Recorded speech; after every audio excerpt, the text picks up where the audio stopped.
That was a good thing song. Thank you. He asked me, I had no idea. That's perfect. This is so much fun, and I love that we are in the year 2013. I truly believe to my core that this is going to be a year of transformation, a year of growth, and a year of healing like no other. And how exciting to be here. I mean, we are so fortunate. When you look outside, we have such an incredible place to live. And to be asked to be up here, I just wanted to thank Julie and Patrick again, because this is truly an honor, and to be followed by all these amazing speakers today, who happen to be quite handsome, I might add. So, you know, what's a girl to ask for? So, anyway, we're going to do a little true confessions here, okay? Because I really want to have fun with you today. Sometimes when you hear the word hell, it's kind of like, really? What's she going to tell us today that I have to do that I don't want to do? So, but I do want to have a little fun, little true confessions. How many of you here love chocolate?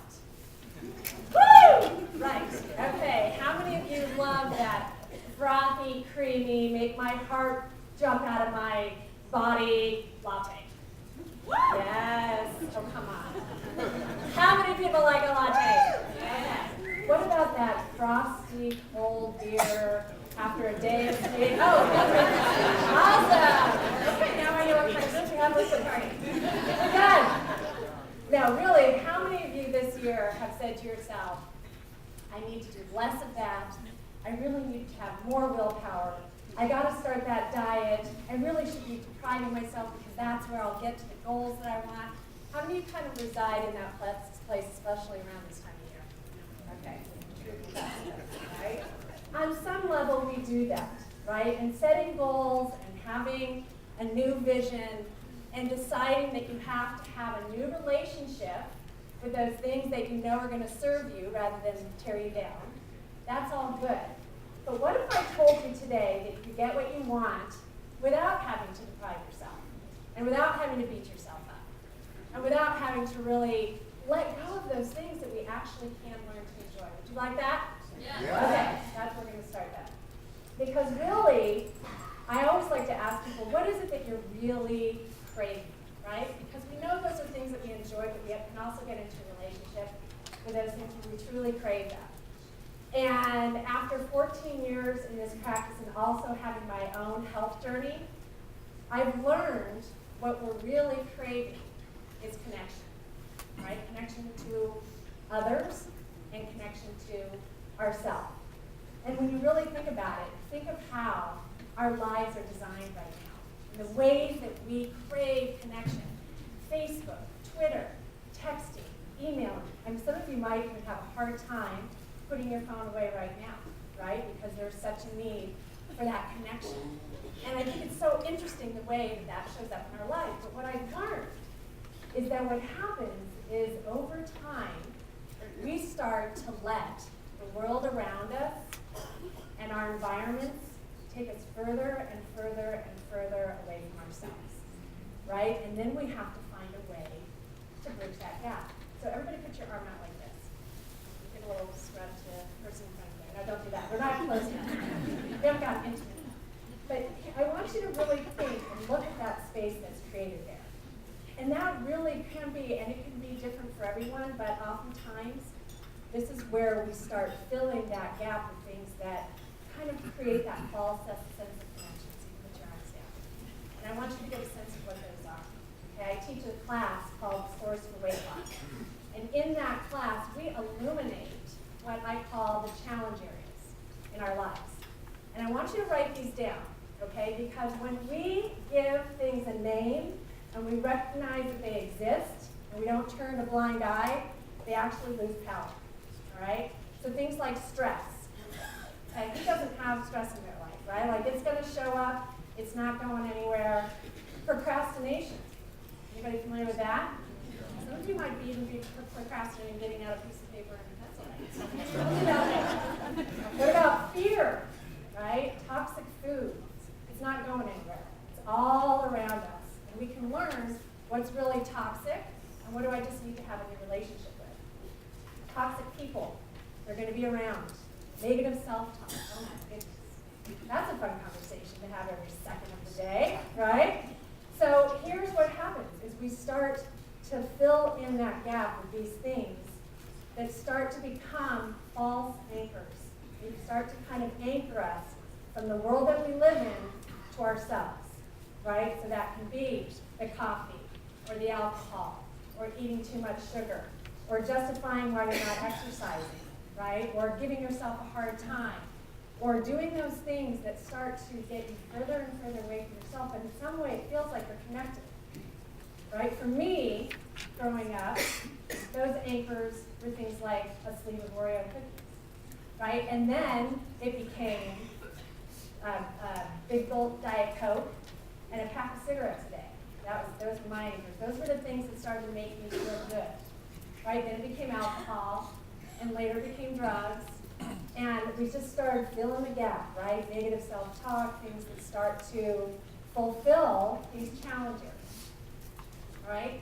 So what we're going to learn today is how can you create new anchors, right? Because the anchors are the things that give us hope, they give us faith, and they really do start to connect us more to ourselves. Because this is where we want to start making decisions, not out of stress or fear or negative self-talk, but from our hearts, right? And that's where you can start making more empowered choices. That's a wonderful thing that God gave us, is the ability to choose, right? So we can start making better choices when we've got more information. And I'm all about this year, 2013, you'll hear me use this word, illuminating.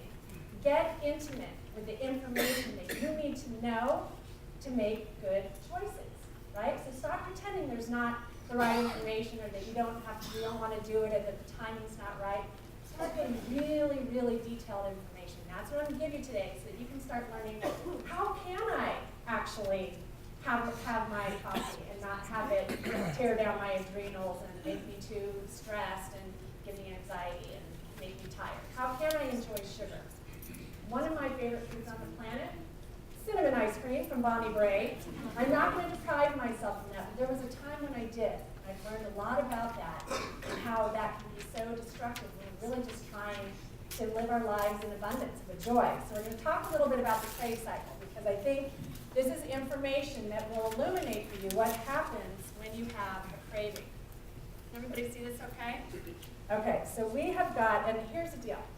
You can have all the willpower and determination in the world, but if you have hormones in the background that are winning the battle, it's going to be a really, really difficult task, and you're usually going to lose. So I want to show you a little bit about what happens physically when we have cravings. So here's our brain, and I'm an excellent illustrator. So in our brain, we create, this is a very simplistic view, but we create something called serotonin. Everybody heard that? Feel-good hormone, right? Like that's the stuff that you get when you have all that fun. We have a part in our brain that uptakes serotonin, okay? If you have low serotonin, and you can look at your family history for a little bit of that, if there's a history of depression, alcoholism, if you have lots of sugar cravings, if you find, we'll give you some more symptoms later, but if you find that you have lots of fatigue, you might be a little low serotonin. Not a lost cause. There are ways to build serotonin, which we're going to talk about. But if you have low serotonin, you are going to be more likely to crave things like caffeine and alcohol and sugar and tobacco, and you might even crave stress, right? Some of us thrive on stress. So what happens when we ingest any of those things, those stimulants? We actually increase serotonin, all right? You get all this yummy serotonin going, and the brain says, whoa, I really like to have balance, called homeostasis. So I better create more receptor sites so I can actually uptake all that serotonin. We got all these little chemical messengers in here relating that brain energy. Well, that's how you feel after that glass of wine, or that intake of sugar, or that cigarette, right? Serotonin is just like flooding in. But the body also doesn't like to have that feeling of overwhelm, right? It likes to kind of get back to what it knows, okay? So what happens over time is the body starts to reduce those receptor sites for serotonin. And then the body says, okay, you need to get back to balance, you need that homeostasis, so it starts to cut back on the serotonin. And there you are, back to where you started. And that is what I call your crave cycle. So what do you think you start ingesting then? So you want the cup of coffee coffee again, or you want the sugar, or you want that cigarette, or you can't go home and end your night without a couple glasses of wine. Okay, so this is a very, very powerful chemical process that goes on in your body. Okay, so I want you to know that so that you can feel okay knowing that there are things physiologically that are happening that will sometimes be more powerful than your willpower. And I think willpower, I have a chapter in my book called, that talks about willpower, denial, and deprivation, right? How empowering are those words? Zero, right? Yes, we have personal will, and we have reasons for wanting to change, and we have the power to do that. But rather than feeling like you have to fill up on the challenge areas, in my class, in my course, I talk about these 12 life areas that become the antidote for things like stress and procrastination and negative self-talk and all those things that we do with food to kind of medicate what comes up when we experience those challenges. And these life areas are designed to bring you back closer to your heart. Things like balance and fulfillment, which is living life through our senses. Right now, I mean, just see what happens when you look over at those mountains. It's a mood changer, right? Like there's an experience that happens, right? And think about when you really do enjoy that piece of dark chocolate. Like you really taste it, that's an experience. That's how we are designed to experience the world around us, through our senses. What about passion and purpose? You all are here today, and I know that you're looking at today and this year as really fulfilling that thing that's meaningful to you, right? When you're in passion and purpose, it's harder to procrastinate. It's harder to find anchors in things that don't fuel you and don't feed you properly. Gratitude and attitude, that's a big one, right? When you can just feel grateful that you have the opportunity to choose, or that you do enjoy good food, and that you do have a healthy body that if you really wanted to, you could go out and take a walk around the block, right? Really being in that place of gratitude and attitude. Spirituality and faith. And really that's not about religion, it's more about relationship, right? Where do you find your value? And that's a big one. I talked in my book about the tribal mentality and how we place so much value on how we look and who we know and how we live, instead of really looking in and finding that inherent value that resides in every single person in this room. Curiosity and learning, that's what you're doing today. Being curious, like, why do I have to go get that cookie when I'm feeling stressed?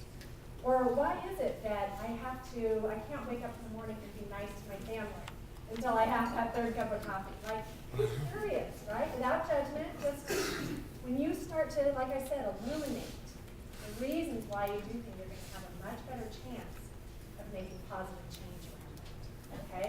But I want to talk to you a little bit, too, and these are just a few we're going to talk about tomorrow. If you are really curious about how do you overcome this crave cycle, because there's the mindset piece, right?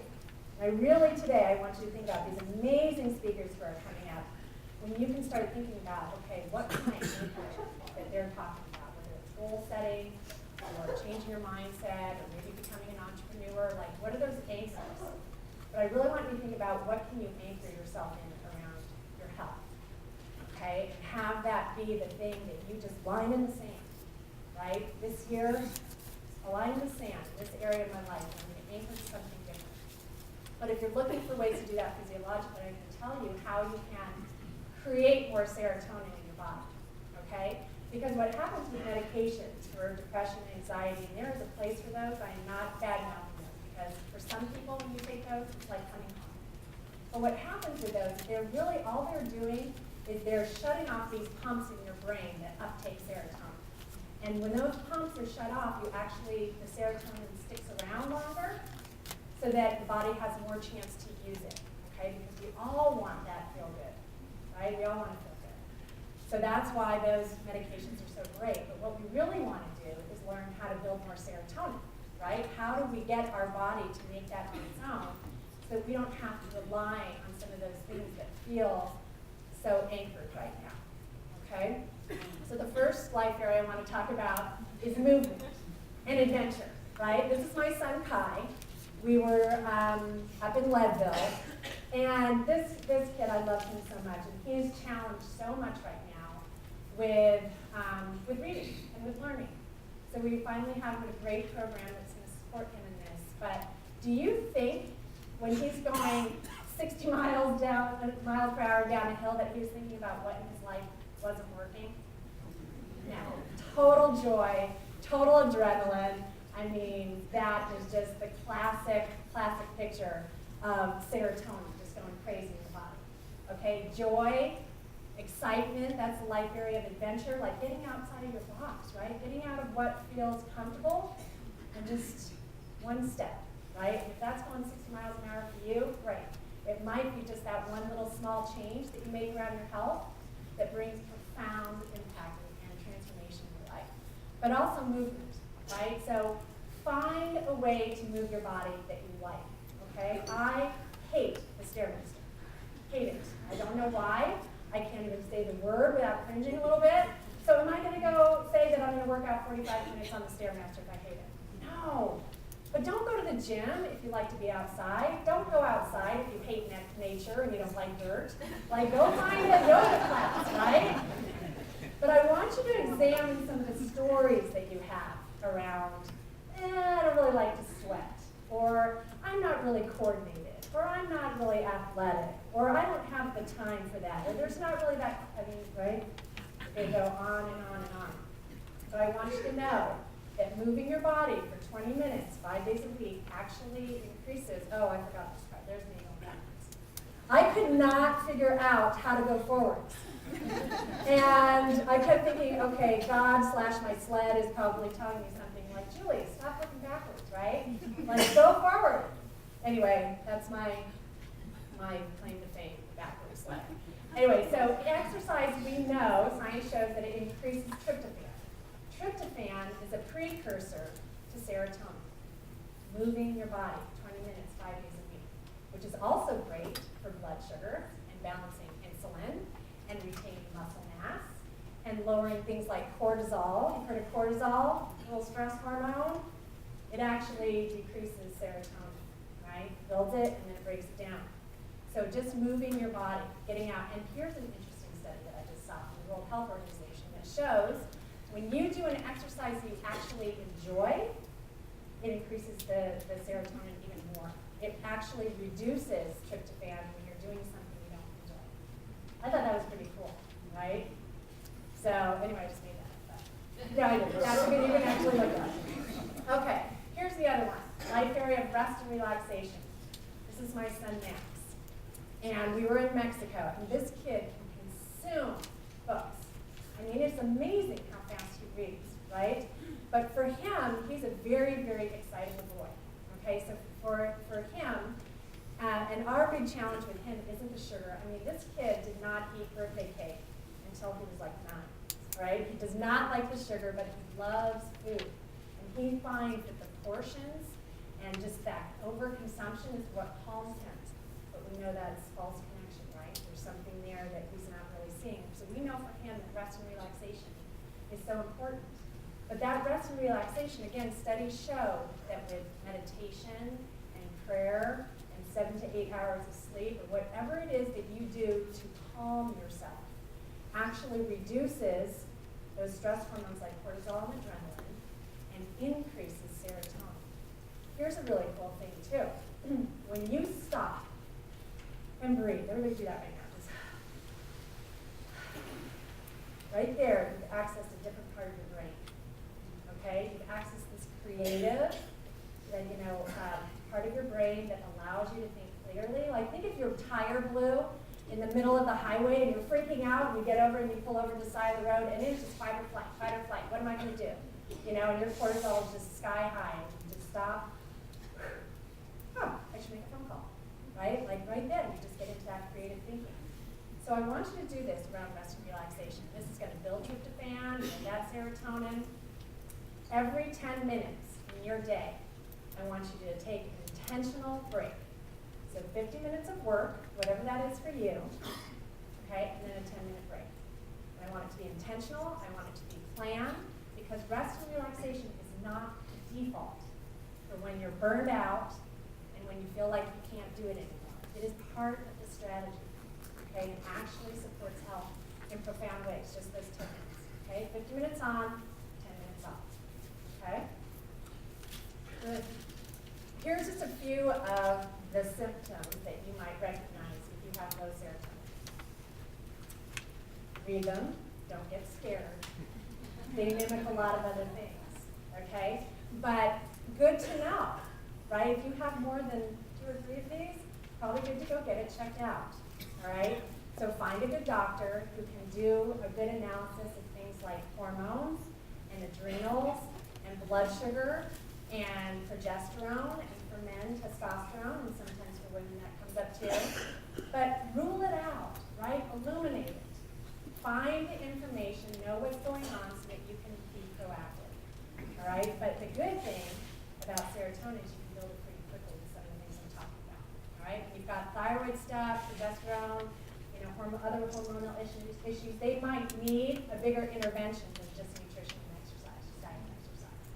All right, if you need some referrals or doctors to see, just let me know and do some good things. Here is my favorite life area.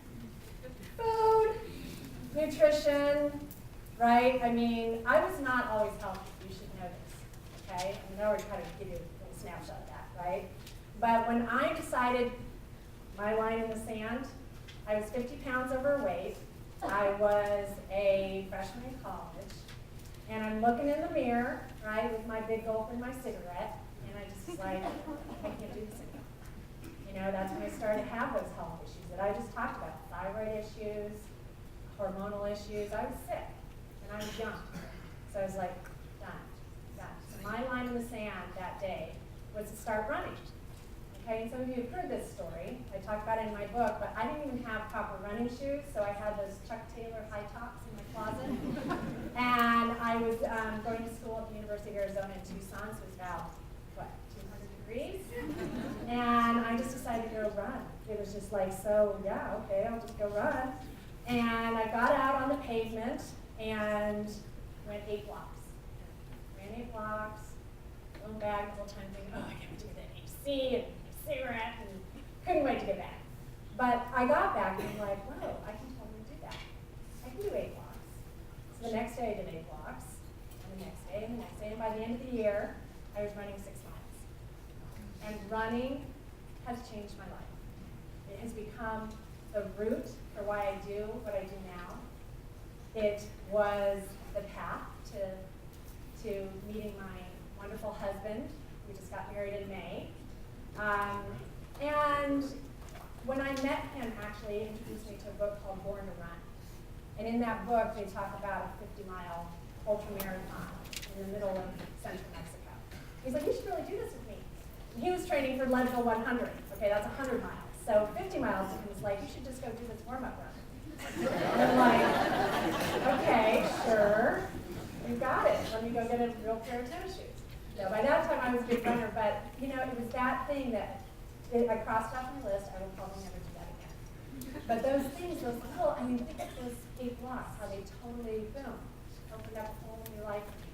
So, but when after that experience of being in college and kind of overcoming my own health issues, I started to learn to love food again. I learned that I can kind of eat what I want if I'm doing it in balance, in moderation, I'm enjoying it, and I'm also moving my body and doing all these other healthy things, healthy thinking, healthy people, right? That I got to actually like food. So here we are looking at a big plate of carbohydrates. How many people are afraid of carbohydrates? Come on! How many people are afraid of carbohydrates? Okay, they got a bad rap, right? But here's what they do, they feed the brain. So all those diets will tell you to eliminate carbohydrates, be cautious. Because there are some people who do really well with little to no carbohydrates. Okay, there are some people, but it is a minority. Because those carbohydrates, the whole grains, the fruits and vegetables, things like bananas and potatoes, we'll talk a little bit about those are good for your brain. And your brain requires that to build serotonin.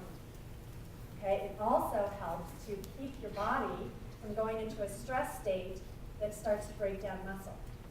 Okay, so it keeps you actually in a muscle building fat burning zone when you have them in your diet. Here's what it can look like. This is so simple. Finally, the government came up. I mean, the food pyramid, who understood that? I never understood it. And I studied it and studied, like, yeah, no, I get adrenals and heart function. I cannot figure out this food pyramid. But here we go with just balancing your plate, right? And if what's interesting is 3/4 of your plate, and again, this is just a place to start. It might be different for you. We are all unique. We have unique bodies, unique physiologies, unique preferences, lifestyles. Good place to start. 3/4 of your plate are plants, things that you pick from the ground, pull from a tree, fruits and vegetables, whole grains. And balance that out with a good source of protein. And that can be animal protein. It can be plant-based protein, right? I mean, there are 5 grams of protein in 2 cups of spinach. And anyone sitting in this room probably doesn't need more than about 20 grams of protein per meal. So you can learn to balance your plate, right? But when you do that, and here's what's so interesting. Do this, and you'll learn, your body will start to balance that, okay? Balance. Balanced plate, balanced physiology. It isn't that complicated, but we get so caught up in all the confusing information out there, right? And I've done it all. Believe me, I've done every diet in the book. I've studied with all different types of medicine. And it just comes back to finding a way to balance your plate. So you'll find some of these examples in my book, but really focusing on getting those fruits and vegetables in there. We like to grow our own food, so if you're interested in one of these crazy contraptions, it's aeroponic gardening, and you can grow literally alien-sized kale. The leaves were as big as our head. So this is a really fun thing, but it's really just about getting more whole food nutrition in your life, okay? Eat as close to real food as possible. And here's what you can do around, I'm going to go back here. Let's say that you want that glass of wine, right? Or that dessert, or that piece of chocolate, or that coffee. Start to examine, get curious about your relationship to those things. If you think maybe you need a little holiday, right? Take it. 2 weeks is about all you need to start getting things back balanced again. So I'll talk about that in my book. 2-week sugar holiday, coffee holiday, insert whatever you want there. It'll start to rebalance all of that, okay? But if you want the glass of wine or the whatever that is, that little treat, take out the grains and insert whatever that is. So if you're going out to dinner and you want the glass of wine, skip the grains and just do vegetables and a good source of protein, okay? And for some of you, maybe you do a little bit better with less grains, but don't skip them all together. Maybe just have it once a day, all right? Here's some good things. These are good grain boosters, so write these down. Whole grains. 4 grams of fiber or more is ideal, so look at that when you're looking at your pastas and your crackers and your tortillas and your cereals and your bars. Make sure they're fiber-filled. It's going to slow down how quickly they turn to sugar in your body. Potatoes and yams. And I still cannot say yams. I have to say yams. I don't know why. Okay, poultry, turkey, chicken, those are really, they're actual natural sources of tryptophan. Eggs, bananas, the dreaded banana, right? Eat them. They're loaded with potassium. You know, it's like, I'm not going to eat the banana, but I'm going to have 5 glasses of wine, right? Because bananas and potatoes got such a bad rap. So eat those nutrient-dense foods. Soybeans, great website. You can't really see it very well there. WHFoods.com, the world's healthiest foods. All right? Get online. Excellent. But there's just a great resource, but there's a list of high tryptophan foods that are listed there. Okay? So you can start using some of that information. Just start integrating these foods into your life every day, every little bit. Okay? Have a focus around it. Come up with a plan. All right? And I want you to think about your anchors. Because sometimes we have to lift up the anchor a little bit to move. Okay? And sometimes, and you know, we'll redefine what those anchors are. It could be finding your passion and purpose. It could be a relationship. It could be a way of thinking. It could be spirituality. It could be an awesome ice cream counter with your kids and grandkids, right? Like, that's an experience. Sometimes, though, you have to leave the anchors behind. Right? They don't serve you. Let them go. Oreo cookies, don't need them, right? Don't need them. So find, as you're listening to the speakers today, they're going to be so motivating. And I can already just to receive and to start moving forward and planning. So be thinking about what's that anchor that I'm ready to just leave behind, and what am I going to set forth for this year? Small change, pick one. Commit to it, follow through daily with intention, and I'm going to be so excited next year to see what shows up in your life in that decision. Thank you. Have a wonderful day.